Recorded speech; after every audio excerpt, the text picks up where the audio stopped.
Guys, welcome back to SynergyTalks. We're actually here in Bixby with Dr. Davis, as dental care of Bixby. And we had the pleasure of being chairside with him to do some intraoral scanning on digital dentures.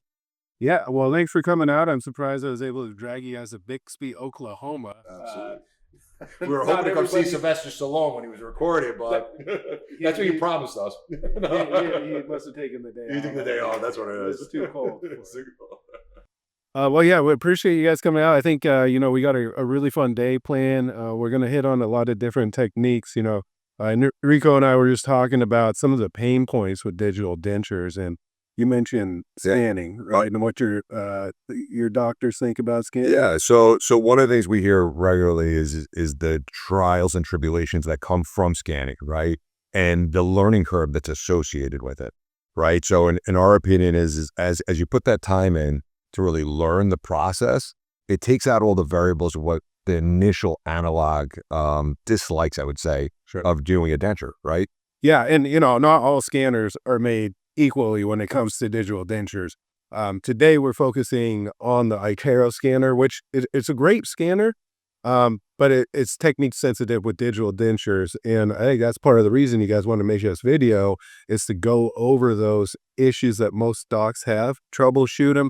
And, we've been doing this for a couple years, developing this process. And we can predictably scan these dentures in 3 minutes. Absolutely. Now, here's the other thing, too. I don't do a lot of the denture scanning anymore. My dental assistant, Rainey, loves doing this. She gets excited about it because she gets to help change people's lives, and she's doing a big part of that. So I obviously check every scan and make sure it's correct. But we do have a good flow we want to share with you guys today and make sure that those of you with the itero scanners can go home and do this on Monday. Absolutely. And the thing to really focus on is getting over the hurdle, I think, of scanning. And it's like Doc said, his assistant loves doing it now. And the goal is to show you guys some techniques of what works, what doesn't work. When you run into some of the issues, how to rectify it pretty quickly. But I could tell you when you think back on the analog and it's a large vast of practitioners that have the aspect of like, I can't get the bite right with the wax, or the fear of the bite block in the 22 to 18 millimeter set, or cutting that back, really deciphering where a VDO is and where the midlines are. This is taking all that variable out, right? Yeah. I mean, I can tell you 3 years ago, I hated dentures. I'd loathe seeing them on my schedule. At first visit's great, right? We take some impressions, we got some good production, but then a couple weeks later, I see the wax rim jaw relations appointment on it. Like, man, these are going to be a quick, easy 3 minutes, or we're going to be here for a while. Same with the wax trying with teeth, right? Sometimes it's just perfect. Other times we're hitting on second molars, we're moving teeth, and a 5-minute visit turns into an hour. Right. With the digital denture process, it's so much more predictable because we're eliminating a lot of those variables. Because we're looking at the denture different, right? We're looking at their existing denture as a custom tray, but it's also wax trying with teeth. Absolutely. That patient, in most cases, aside from immediates, they've been in that denture for 5+ years. Absolutely. They know if they like the shade, the shape of the teeth, if their midline can't. So we always, have to interview them, and then we'll figure out what they don't like, do our exam. We get really predictable results at 2 visits. Absolutely. And it's, one of the things in from my practice management back in the day experience is a lot of times I think when practitioners are chairside, pre-analog weren't even thinking about that initial denture, asking them, what do you like, what don't you like? And, what you probably could attest to is patients get very sentimental about their denture, their teeth, right? And then you start producing an analog denture and they're like, oh, well, I kind of wanted it like my old denture, but we didn't even think to ask, did you like your old denture? Well, I think the other reason we didn't ask is because we didn't know if we could make it or produce it, right? It was so hard to reproduce. Okay, we can send some pictures to the lab, maybe take a impression of it, but it just isn't as predictable it is with digital. Because you guys can mimic the shade, the shape, but the shapes of the teeth. Absolutely. Because we can get that. Yeah, we're exactly mirroring to the benefit of now digitizing it. We're literally doing an overlay where we can make it physically identical to what they had previously, or slightly change it. So now you have a much better foundation of where that end result's going to go. And like you said, you're going from that 4 to 5 visits to 2. So it's making us more productive. We're able to help more patients, and hopefully have them leave much happier. Yeah, and I feel, as a dentist, I feel a lot more confident in managing expectations of these dentures, right? Like we're talking about, you get these people who've been wearing this denture for 10, 15 years because they're scared of getting a new one, that it's not going to look right. It's going to change their appearance. Their friends are going to notice that they have a big change in their smile and that they have a denture. So they don't want us to touch it, even though they got a big glop of glue in the middle of it, and they won't stay in. So now I feel a lot more confident saying, hey, I can give you a better fitting denture. It's going to look the same. Absolutely. As you started to do the protocols that you've been doing for many years now, what were probably the hardest things that you think you and your staff had to overcome as you were going through that? That's a great question. And like you said, it comes down to scanning. So as we mentioned, itero scanner, gray scanner, not particularly for this. We had to figure out a lot to get it down to that 3-minute scan. Initially, we were having 45-minute scans. Reason being is I didn't know what I was doing. So we'd take that denture, I'd take my itero one, and we're moving it like this, trying to get that scan. Now that scanner has an internal gyroscope in it. It's meant to scan static objects like a patient's mouth. So once we figured that out, that cut down 20 minutes. Then other aspects of a reproducible and predictable pattern on how we scan. So, we worked a lot with Align on how to create those protocols, making sure that it's systematic. Like everything else we do in dentistry, if we don't have a good system, it's not going to be repeatable. And then there's just some of those little nuances that recognize when the scanner's struggling, and instead of just keep going, to know when to stop and let it think a little bit and catch up to where we're at. So a few little minor changes cut off a ton of scans. Absolutely. I think it's that initial, from what you're saying, is just slow down and wait slightly in the beginning, right? It's that same methodology that if I'm going to sit here and question you, I'm going to bombard you one after the other, for you to process that data, it takes a little extra time. So it's the same methodology with the scanning, right? If you just kind of slow down and let the scanner do what it does, and then as you'll see in the videos when Doc is scanning and he repetitively says, scanners love to eat, right? So always having that reference point to go back to. Yes. And throughout the videos that we're going to show and the how-tos is certain tricks that Doc and his team have learned on how to find those areas so that when the scanner gets lost, and not just keep going and doing faster movements, but a little bit slower movement in this, although might take an extra 30 seconds in scanning. I think the aspect of the time savings on the back end is well worth it. Right, because you're not dealing with those complications where now I got to delete the arch thing that it completely start over. 100% of just a little bit of slowness. It saves a lot of time in the hand. So what the turtle wins the race, right? Absolutely. Yeah, absolutely. I did want to talk a little bit about, the need for this procedure. Now, we're looking at some data, and a lot of dentists just don't offer complete dentures to their patients anymore. And it's because of a lot of the pain points we talked about, the unpredictability, the amount of post-op visits, things of that nature. Now, we do know that the rate of edentalism is declining in the U.S., but we have those baby boomers aging out. And so it's counterbalancing that. And we're actually seeing an increase in the amount of patients who need dentures. So there's big demand there. And with Medicare Advantage and other PPO insurance plans, the reimbursement rates are pretty good. Now, if you take in an analog case and it takes you 5 visits and then you're doing 10 post-op adjustments, then it's not going to be good for anybody.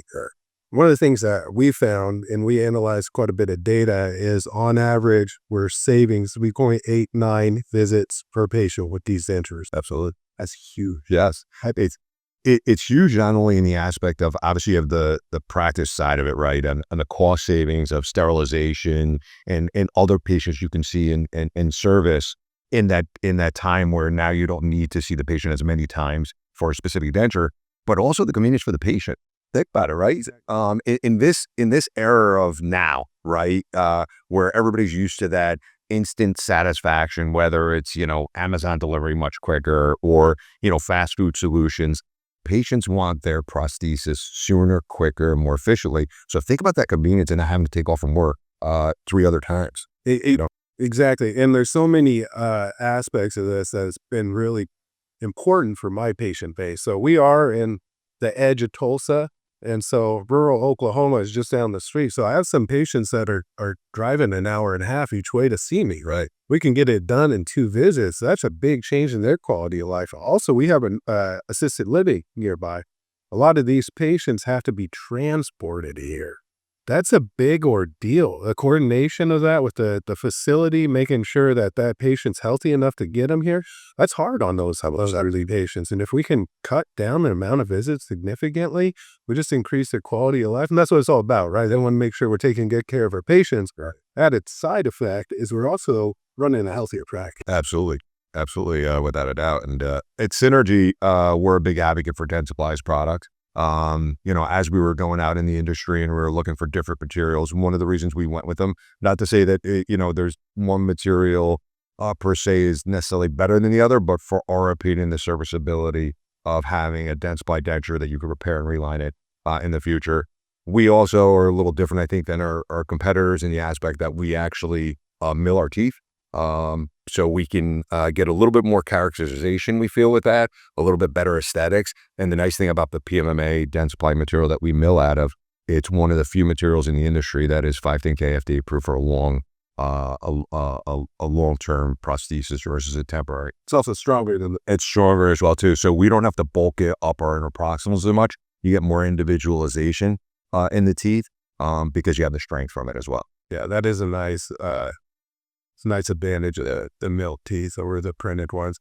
I work with a lot of materials, and this marketplace is changing monthly. There's new resins coming out every month, and it's tricky, right? So the last 80 years, we've only had PMMA, we've only had acrylic, and so that's what everybody knows. Everybody knows the material characteristics of acrylic. Now we have all these different resins emerging. We have different printing technology. We got DLP, SLA. We have polyjet printing. So there's a lot of education that goes along with it. So I think partnering with strategic labs who can educate you on that and make sure you understand the properties of the materials.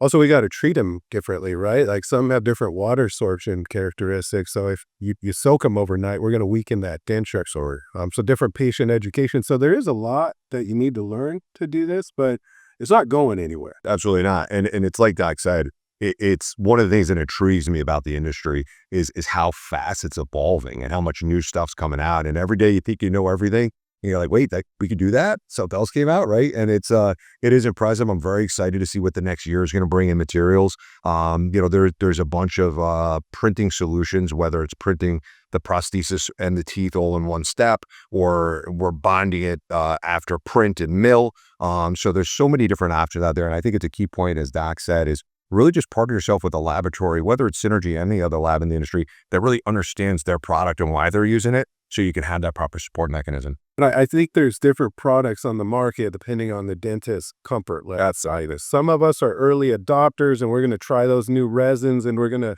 accept the failure that may come with that. Now, other dentists are a little more cautious. Let's wait and see what fails, what everybody else does. And with LDP, Lidstone Digital Print, it is the longest on the market. I think it's been out for 6 years. Yep. I think over 1 million arches has been printed. Yep. So it does have that longevity. So if you are more on the cautious side, I think LDP is a great resin where you can feel safe and know that's going to last.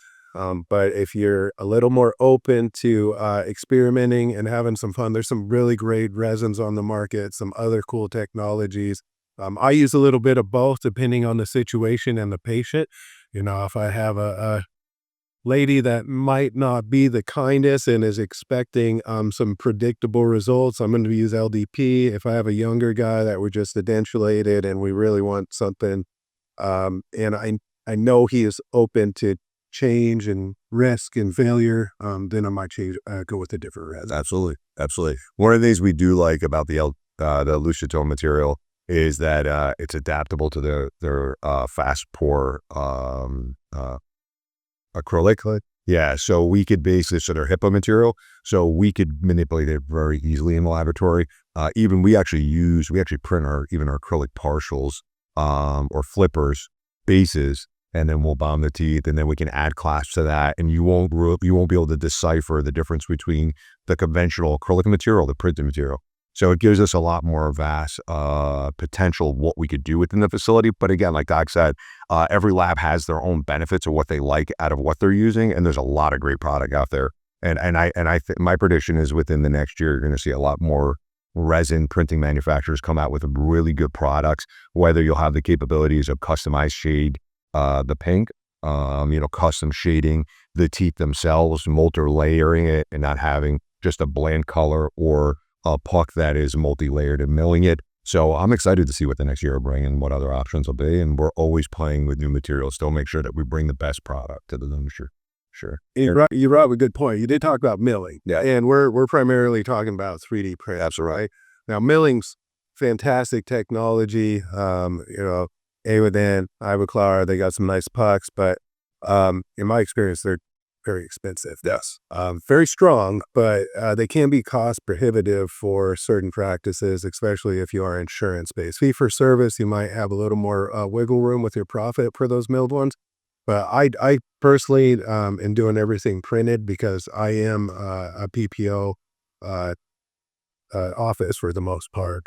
So there are some really good economical advantages while still delivering a great product to our patients with 3D printing technology. Definitely. When do you decide in digital scanning that you request from the laboratory a try-in or go right to finish?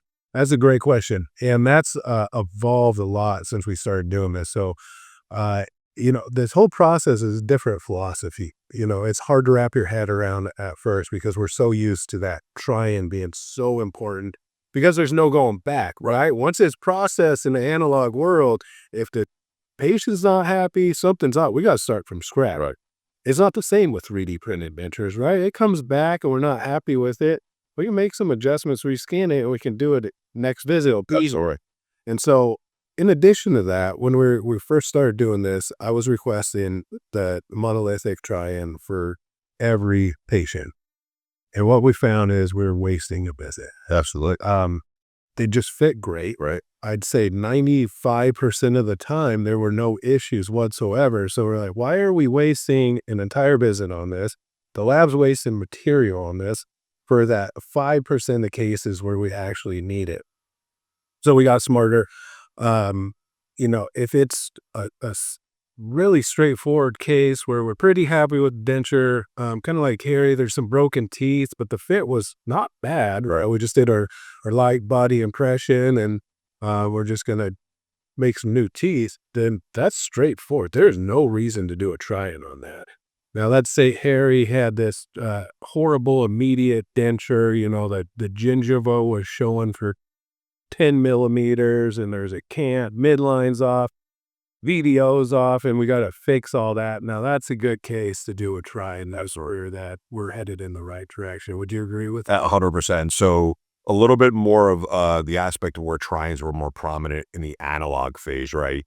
So in the laboratory, when we do a setup, we're doing it in wax. Analog, right? They take the bite block, they cut it back, they melt it down, they start putting individual teeth in that wax. So that's very labor intensive. Then when you go to completion, you're now processing, which again is very labor intensive. Whether you're packing that denture, you're fast pouring that denture, there is a duplication process of creating a negative mold and then either injecting it, pressing it, or pouring it. Once you go to that in an analog, you, like Doc said, you have no going back because you're losing that data from when you break the denture out of whether you packed it or you fast poured it in hydrocolloid. So that's now with digital technology, and Milos has said in other episodes, is that you always have that data. It's always there. No matter where you are in the world, it's very easy to reprint. We do agree with that in major movements. Definitely try-ins. What we've done with new practitioners to digital technology is we've also told them, because if we want to be able to save on that chair time, is use the final so if it's minor movements and we know we'll have a pretty good success rate of that 99.99% with no issues, is to make them feel comfortable, use your final as the try-in. If you have to make any adjustments, we won't penalize you for it. It'll be like the same cost as if you did the try-in, but the benefit is getting that comfort level to say, it's going to be okay. it's going to work out well. And it's easy enough to print again. And that's a win for everybody involved, right? So let's say that it is a little off, right? You deliver.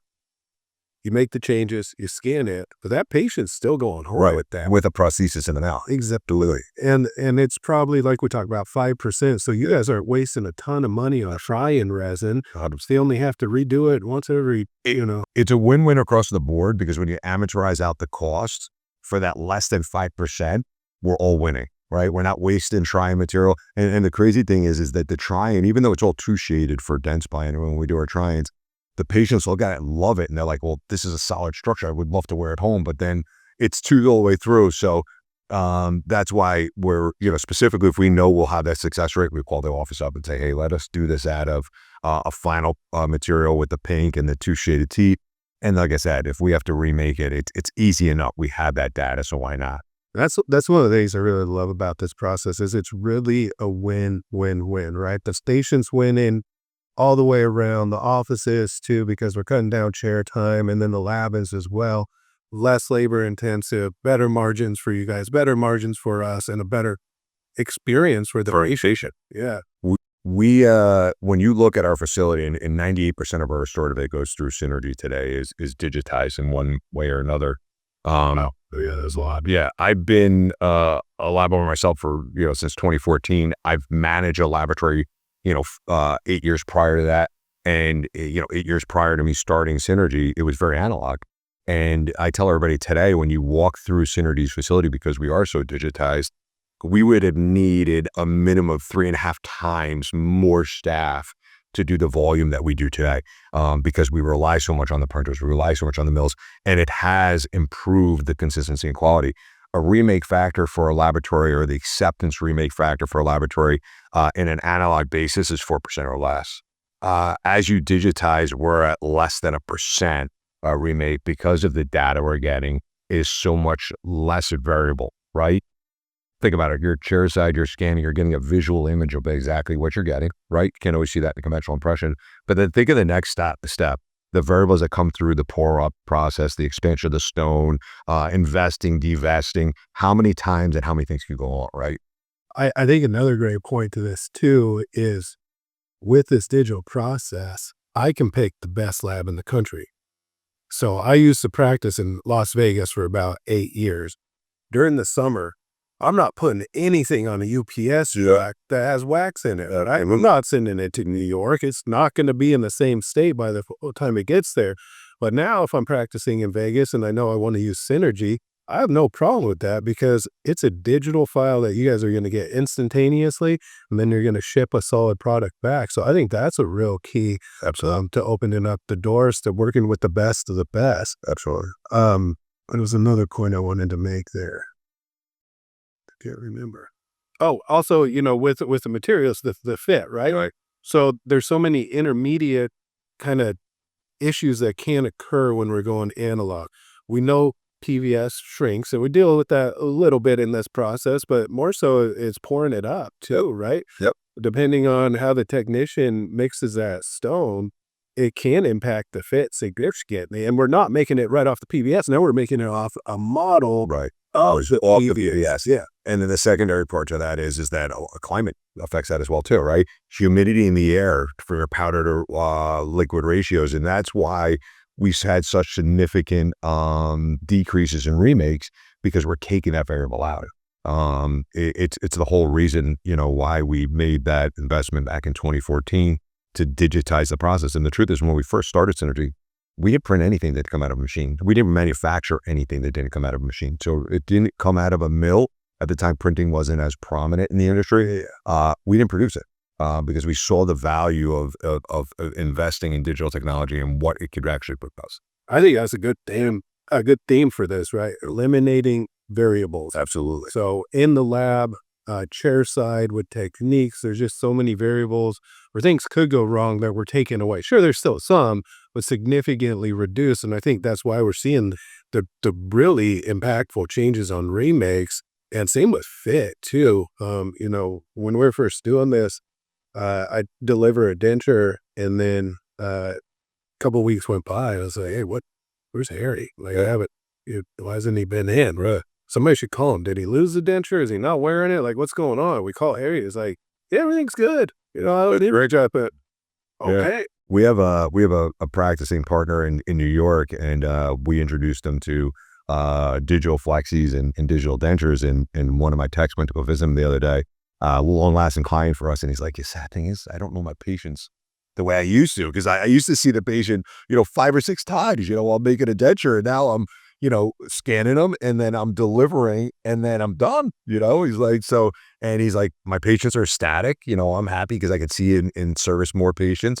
So it's a win-win across the board for sure. Sure. And yeah, we're not even talking about partials yet. I mean, partials, they've been the low-hanging fruit forever. Absolutely. I used to be another one where we'd have to do 3 or 4 visits. We'd do the metal framework try-in and with the wax, and then we'd do a wax try-in with teeth. I haven't done that in at least 4 years. That we're just scanning and going to final, and the fit's been better than I've ever had before. Absolutely. It makes partials just so, especially with the flexi, right? The flexi is slam. Yeah, it's a home run for sure. And again, it's because you're taking that variable out, right? That stone and the expansion and all that. And then obviously, some labs are printing their metal frameworks. So you're even taking a lot of variable out in that. When you get porosities in the metal, now you're not getting that so much when you're printing. Are you guys using SOF? Yeah, so we print ours as well today. Hey, really? Yeah, Oh, that's cool. So we don't do, that's one thing we don't do in the facility. We use a third party that they're in Florida. But yeah, they do all our printing for us. But we're going to own machines. We're hoping by the end of this year, we'll have it within the 17,000 square facility doing the house as well too. But yeah, we print all our frameworks as well. Yeah. Yeah. I think that's, people are kind of asking, well, why now? Right. 3D printing's been around for a while. Scanners have been around for a while. I think for me, we tried this with the element scanners from itero, and they just aren't, weren't ready, right? Some of the earlier 3D printing materials, they just weren't strong enough. But like we were talking about earlier, LVP been around 6 years. We know it's strong. We know it's high impact. It works. And now the scanners have caught up. So it's kind of like this perfect storm where we have everything we need, where we can predictively do this. And that's why I feel moving forward, acrylic's going to be lost, where they have to finally, after 80 years, 100%. Let's talk about that. What's been around in dentistry for 80 years that doesn't have a better alternative? Sure, we still have amalgam, but we have resin fillings. We have PFMs and gold still, but we also have zirconia, emax. Everything's been updated in dentistry except for denture. 100%. And it's exactly that. It's the technology finally caught up where you can get that consistency and that quality. For sure. So it's definitely something that we're advocates for. We want to push. Talk to me a little bit about when we opened in the video they're going to see. We opened up the VDO and how you cut back the blue mousse, and talk to me a little about that and the importance of that and why we did that. Sure. Yeah. A lot of dentists are scared to mess with VDO because it can be a little bit of a challenge. But I think this technique that we use is really straightforward, very predictable, adds maybe a couple minutes onto the procedure time itself. But there are some important aspects that you need to follow in order to get those results. So number one, starting with where their VDO is and assessing, how much do we want to increase that? Now, like I said, a lot of dentists are scared of this because if you open it too much, you're going to have problems. We leave them collapse, we're going to have problems. But we're not doing a full mouth rehab with crowns here, right? Like we've been talking about, if it's too much on delivery, we can change that. If it's not enough, it's an easy change. So the process I use is, we mark that initial VDO, decide how much we want to open them. In the video for Harry, we did 3 millimeters, and all we did was put some quick set blue bite on the occlusal aspects of the teeth, hold that cotton tip applicator with our marks at the increased VDO until he bites down, have him stop, sets in less than a minute. And then the important part that you're talking about, Enrico, is then we have to cut back the excess on the bumps. So that scanner, when we go to take that bite, it recognizes the arc scans that we took ahead of time, and it's looking for teeth and for tissue. If that blue mousse, that blue bite is covering parts of the teeth, it's going to have a hard time stitching. So just taking a blade, cutting back that buccal aspect so the scanner can see all of the buccal aspect of the teeth, and it just stitches that bite right where you want it at that increased BDO. So nice, easy, simple procedure. Very predictable. Yeah, and I think it's the most thing to really pay attention to when you're scanning is reference points, right? And by having consistent reference points, the scanner can stitch itself a lot more conveniently and a lot more accurate, for sure. So yeah, that's, and we saw, you'll see in the video where it extracted the bite. You had a good indication of that your video was where you wanted it to be. And the nice thing is, and we'll show you this in the video as well too, when it comes back to the facility, we can then also take validation measurements to kind of revalidate digitally that we have that. So we can measure that in our software, in our design software, and say, Doc said 3 millimeters. Yep, that's about 3 millimeters. That makes sense. So we have multiple checkpoints. Where obviously with analog, you didn't have so much of that, right? You would set a pin and hope you set it right and the pin would move.